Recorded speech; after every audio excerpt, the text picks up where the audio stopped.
ये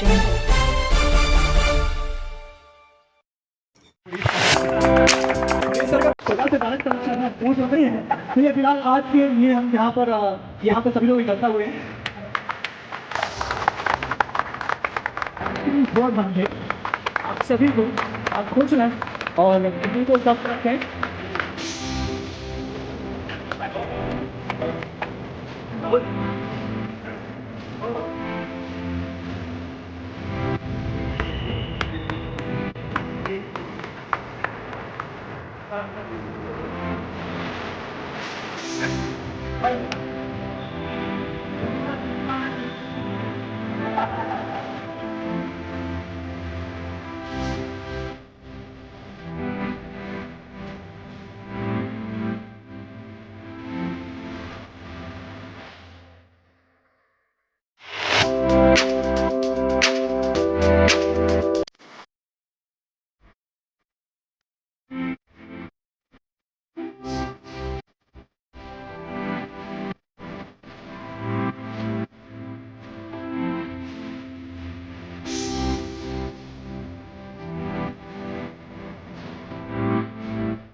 ताकि जैसे कि स्मोकिंग को बताया जा रहा है कि आज के टाइम में जो स्मोकिंग कर रहे हैं तो इससे हार्ट डिजीज बढ़ रही है, लेकिन जो पहले ज़माने में जब पुरखों की हम बात करते तो वो भी उसका पिया करते थे डेली और शायद सभी लोग पिया करते थे। तो पहले हार्ट डिजीज इसमें क्यों नहीं? पहले भी होती थी, पकड़ में नहीं आती। आज की तारीख में जागरूकता बढ़ गई है, लोगों को समझ आ गई है, इसीलिए तो तंबाकू तो हमेशा से ही एक रिस्क फैक्टर रहा है, चाहे कुछ हो जाए, है ना। बट हम ये नहीं कह सकते कि हर जो कोई तंबाकू का सेवन कर रहा है उसको कुछ ना कुछ हार्ट की प्रॉब्लम हो। ये एक 1:1 कोरिलेशन नहीं है। बट जो लोग तंबाकू का किसी भी प्रकार का सेवन करते हैं उसमें एटलीस्ट 7 to 10 टाइम्स रिस्क बढ़ जाता है ऑफ हैविंग कार्डियक इवेंट।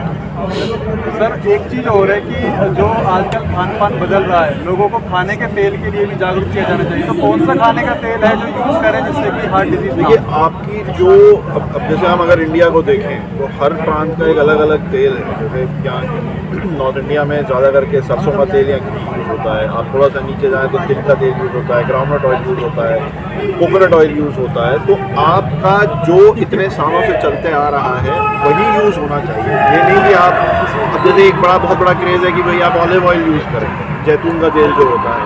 तो हमारे ट्रेडिशनल फूड्स में कभी भी वो एक पार्ट नहीं रहा है ऑलिव ऑयल। रिफाइंड ऑयल की अगर बात रिफाइंड ऑयल और नॉन रिफाइंड ऑयल एक बहुत बड़ा कंट्रोवर्सी है। पुराने ज़माने में तो रिफाइंड ऑयल नहीं होता था, जो भी ऑयल होता था वो गांव में ही बनता था, वही यूज़ होता था। तो प्रोबेबली जो भी हम कन्वेंशनली यूज़ करते आ रहे हैं हमें वही यूज़ करना चाहिए, मात्रा ठीक होनी चाहिए। सर अगर हार्ट केसेस की बात करें तो पूरे हिंदुस्तान में कितने ऐसे हार्ट केसेस आते हैं जो एक अलग अलग नोट पे कहीं ना कहीं डॉक्टर्स देखते हैं कि किसी न किसी वजह से हार्ट केसेस देखे जाते हैं। नहीं, मैं समझा नहीं क्वेश्चन। हार्ट केसेस के जितने भी केसेस आते हैं, कई बार होता है कि स्मोकिंग को लेकर होता है, कई बार होता है खाने को लेकर होता है। अब जैसे आप ये जानना चाहते हैं कि बहुत सारे लोग होते हैं जिसमें रिस्क फैक्टर्स डिफाइंड होते हैं, बहुत सारे होते हैं जिसमें रिस्क फैक्टर्स होते ही नहीं है। ऐसे बहुत पेशेंट्स आते हैं, मतलब ये मान के चलिए कि हर महीने 8 से 10 मरीज ऐसे आते हैं जिसमें कोई भी रिस्क फैक्टर नहीं है, कि नॉन डायबिटिक, नॉन स्मोकर, कोई बहुत स्ट्रॉन्ग फैमिली हिस्ट्री नहीं है, कोई और मतलब वजन भी बिल्कुल ठीक है। ऐसे आते हैं केसेस जिसमें हमको पता ही नहीं चलता, और वो भी बेचारा हमें क्वेश्चन पूछता है कि भैया मुझे क्यों हुआ, मैं रोज़ एक्सरसाइज करता हूँ, मेरा खान पान बिल्कुल ठीक है। तो you have to obviously blame the genetic framework. Sir आज आर्टिमिस ने काफ़ी सारे लोगों को स्वास्थ्य को लेकर के, अगर कहें हेल्थ को लेकर के, कहीं ना कहीं जागरूक करने का काम किया है। तो कैसे देखते हैं कि लोग किस तरह से जागरूक हो सकते हैं? क्योंकि देखिए आप देखिए गुड़गांव की पॉपुलेशन मेरे ख्याल से अराउंड 20 to 25 लाख होगी, है ना, 30 लाख होगी। 30 लाख में से मेरे ख्याल से यहाँ सिर्फ 300-400 लोग हैं, और यही लोग आपको हर जगह दिखाई देंगे, राइट और रॉन्ग? बिल्कुल सर। तो वो बाकी लोग कहाँ हैं? वो बाकी लोग क्या कर रहे हैं? वो बाकी लोग अपने घर में सुस्ता रहे हैं, वो कभी नहीं बदलने वाले। हाँ, तो वो घर बैठे किस तरह से, देखिए मैसेज के जरिए देखिए क्या होता है, कई बार सर डॉक्टर साहब देखा जाता है कि लोगों को ना फोन पर आज के टाइम में सबसे ज्यादा फोन मोबाइल मैंने जो बोला तो उसी चीज के लिए मैं कह रहा हूँ कि लोग किस तरह से जागरूक हो सकते हैं। परिवर्तन अंदर से ही आएगा। तो आप और मैं अब हर घर में जाके आप लोगों को बाहर तो नहीं निकाल सकते। बिल्कुल, इसको चेंज करने का सबसे अच्छा तरीका है कि ये स्कूल लेवल पे चेंज हो, बच्चों के अंदर। और अगर आप अभी जो 5, 6, 7 साल के बच्चे उनको देखोगे तो कंपलसरी फिजिकल एजुकेशन है उनकी लाइफ में, मतलब 1-1.5 घंटा उनको रोज स्कूल में एक्सरसाइज कराई जाती है। आप अपने बच्चों से पूछेंगे तो it is been made compulsory in school level. वहीं से ये बदलाव आएगा। मतलब हम ये इवेंट्स करते हैं, ठीक है, एक अवेयरनेस प्रोड्यूस करते हैं, बट ये बस यहाँ हो जाएगा, इसके बाद में खत्म हो जाएगा। So that has to come from down. मतलब जब आप छोटे हैं तब से आपके अंदर एक वो जज्बा होना चाहिए कि नहीं भाई मुझे एक्सरसाइज करना है। अगर हेल्दी फूड की बात करें तो ऐसा कोई फूड है जिसे छोड़ने से हार्ट डिजीज जो है कम हो सकता है? जंक फूड खा सकते हैं। देखिए, आपने समोसा खाया तो फिर उसकी जितनी कैलोरीज हैं वो आप उसको चलाइए, आप चलिए, भागिए, दौड़िए, एक्सरसाइज करिए। हेल्थ को लेकर के काफ़ी चीज़ें देखी जा रही है, क्योंकि हार्ट का एक सबसे ज़्यादा बड़ा डे मनाया जाता है। तो उसको लेकर के कैसे कितने लोग आज जुड़े आप लोगों के साथ, और कैसे दिखता है कि पूरे हिंदुस्तान में हेल्थ को लेकर लोग किस तरह से जुड़ सकते हैं? मेरा नाम डॉक्टर सुशांत श्रीवास्तव है। मैं हार्ट के ऑपरेशन करता हूँ आर्टिमिस हॉस्पिटल से। आज जो ये वर्ल्ड हार्ट डे मनाया जा रहा है यहाँ पे आर्टिमिस हॉस्पिटल में, आप देख सकते हैं कि सैकड़ों लोग आए, वॉकथॉन हो रहा है, योगा सेशन हो रहा है, और लोगों में एक बहुत जोश है हेल्दी लाइफस्टाइल अडॉप्ट करने का। सारे हिंदुस्तान में ये हो रहा है। खासकर रिसेंटली आपने देखा होगा कि यंग लोगों के, यंग सेलिब्रिटीज़ के हार्ट अटैक्स हुए हैं। बिल्कुल, और उसमें कईयों ने अपनी जान गंवाई। तो इससे अवेयरनेस बहुत बढ़ रही है, लोग भी पढ़ लिख रहे हैं, मीडिया अपना रोल प्ले कर रहा है, अवेयरनेस बढ़ रही है, और हार्ट डिजीज़ को ट्रीट करने के लिए, हार्ट डिजीज़ को प्रिवेंट करने के लिए। सर कहीं ना कहीं हार्ट के मामले आज के पूरे हिंदुस्तान में कहीं ना कहीं बहुत ज़्यादा बढ़ते आ रहे हैं। क्या आप खान पान को लेकर के या स्वास्थ्य को लेकर के इस चीज़ में आप बात कर सकते हैं? इसमें दो चीज़ें हैं। एक तो हम दुनिया के जिस हिस्से में रहते हैं, साउथ एशिया, जो साउथ ईस्ट एशिया, उसमें एक जेनेटिक प्रीडिस्पोजिशन है। हमारे जीन्स में कुछ ऐसा है कि हम में हार्ट डिजीज़ ज़्यादा होता है। अगर हम कंपेयर करें अमेरिका से तो तकरीबन 3 गुना ज़्यादा होता है, चाइनीज़ से 6 गुना ज़्यादा होता है, और जापान में जहाँ की हार्ट डिजीज़ का इंसिडेंस सबसे कम है, उनसे 20 गुना ज़्यादा हार्ट डिजीज़ इंडिया में होता है। तो ये और भी ज़रूरी हो जाता है कि हम इस बात को पहचानें और हार्ट डिजीज़ को प्रिवेंट करने के लिए कदम early in life, sir young age में हो। लास्ट सवाल सर मेरा कि अगर हिंदुस्तान की जनता जितने आपको देख रही है, अगर हार्ट की किस तरह की कोई प्रॉब्लम फेस करनी पड़ती है तो उससे इंस्टेंटली किस तरह से आप मैसेज बताएंगे कि किस तरह से उनको रिलीफ मिल सकता है या अपने डॉक्टर्स को कंसल्ट कर सकते हैं? देखिए, उसमें दो चीज़ें हैं। एक तो लोगों को ये जानना चाहिए कि हार्ट डिजीज़ के लक्षण क्या होते हैं। आमतौर पर ये समझा जाता है कि सीने में दर्द हो तो हार्ट डिजीज़ है, पर सीने के दर्द के अलावा सांस फूलना, इंडाइजेशन के सिम्टम्स होना, एक्सरसाइज करने पे घबराहट होना, पसीना आना, कंधे में दर्द होना, जबड़े में दर्द होना, ये सब हार्ट डिजीज़ के लक्षण हैं। तो अगर आपको शक है कि आपको हार्ट डिजीज़ का कोई लक्षण है, हो सकता है आपकी शक बेबुनियाद हो, पर डॉक्टर के पास जाने में कोई हर्ज नहीं। मेरा सेशन जो पे हटा मैंने उसमें एक पैकेज की बात की। खाली योगा पे डिपेंड नहीं रह सकते। अभी पीछे लाफ्टर योगा चल रहा है, खाली लाफ्टर योगा पे डिपेंड नहीं रह सकते, खाली न्यूट्रिशन पे डिपेंड है। पूरा पैकेज अप्लाई करना पड़ेगा, तब जाके हेल्थ प्रिवेंट होगा। वरना अगर हंसने की बात करो तो अभी थोड़े दिन पहले राजू श्रीवास्तव जी, सम्मानित श्री राजू श्रीवास्तव जी नहीं रहे, वो हार्ट अटैक की वजह से गए, जबकि कोई मान ही नहीं सकता था कि उनके साथ ऐसा हो। इसका मतलब कुछ और चीज़ भी है जो मिस हो रही है, वो मिस हो रही है, वही मैं उसी की बात कर रहा हूँ। एक पैकेज है, पूरा पैकेज अप्लाई करना पड़ता है, तब जाके हमारी हेल्थ जो है ना एक ऑप्टिमम लेवल पे आ पाती है। कहीं ना कहीं एक तरीका देखा जाता है, क्योंकि कई सारे लोग हैं, डॉक्टर्स ने भी अभी ये बताया कि हरियाणा और गुरुग्राम की अगर बात की जाए तो कई सारे लोग हैं जो जुड़ते भी हैं और कुछ ऐसे हैं जो घर में क्योंकि देखिए आज के टाइम पे ना जो सबसे ज़्यादा इम्पोर्टेंट चीज़ है वो टाइम है। लोगों के पास टाइम नहीं है, तो वो घर पे किस तरह से योगा कर सकते हैं अपने हेल्थ को ठीक करने के लिए? देखिए, ये बात तो एक बन गई है कि मेरे पास टाइम नहीं है। एक्चुअल में टाइम ना, इसको यूँ कह ले कि मेरी प्रायोरिटी नहीं है, वो यूँ कह दे तो ज़्यादा समझ आता है।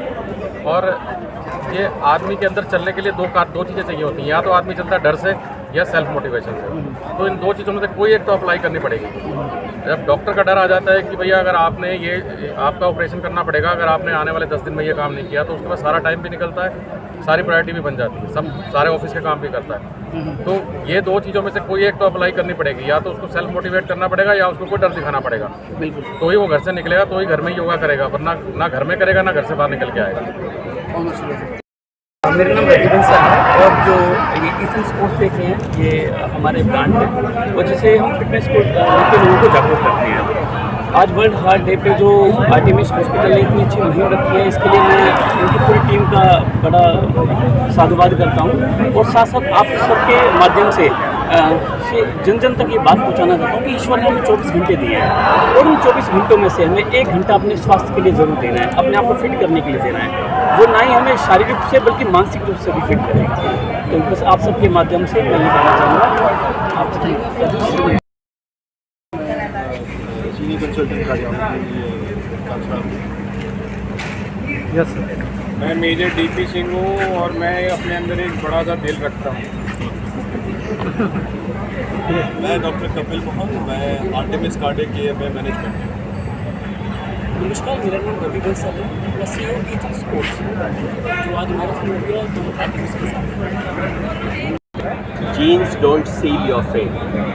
तो आपके एक जेनेटिक मेकअप है, तो आप एट इंक्रीज्ड रिस्क हैं, और आप you get an advantage by recognising it through a genetic analysis and have confidence that it can be changed और with the risk can be. Cardiac sciences department के doctors को बधाई देना चाहती हूँ कि उन्होंने इस कार्यक्रम का आयोजन किया और अपनी जागरूकता फैलाई। और अभी जो हेल्थ टॉक हुआ है, मेरे ख्याल से हम सबको बहुत नई बातें पता चली हैं। And I am really grateful and thank you for your service team for providing such a beautiful. Thank you so much. Focus treatment से हटके प्रिवेंशन पे आना चाहिए कि क्या क्या चीज़ें हम कर सकते हैं। जैसे कि सर ने बोला कि प्रिवेंशन किस तरह कर सकते हैं। हमें पता है कुछ रिस्क फैक्टर्स हैं जो मॉडिफाइबल हैं, जैसे बीपी, शुगर। हमें पता होना चाहिए कि हमारे नंबर्स क्या हैं। बीपी अगर हमें 140/90 से नीचे रखना है, शुगर में हमें HbA1c 6.5 से कम रखना है। उसी तरह हमें जो मॉडिफाइबल रिस्क फैक्टर्स हैं जैसे ओबेसिटी को काउंटर एक्ट करना है, उसके लिए हमें नेचर से कनेक्ट करना है, रेगुलर एक्सरसाइज करनी है, कम से कम 150 मिनट की मॉडरेट इंटेंसिटी एक्सरसाइज करनी है या कोई रेगुलर रिस्क वॉक करनी है। तो basically our focus should shift from treatment to preventive.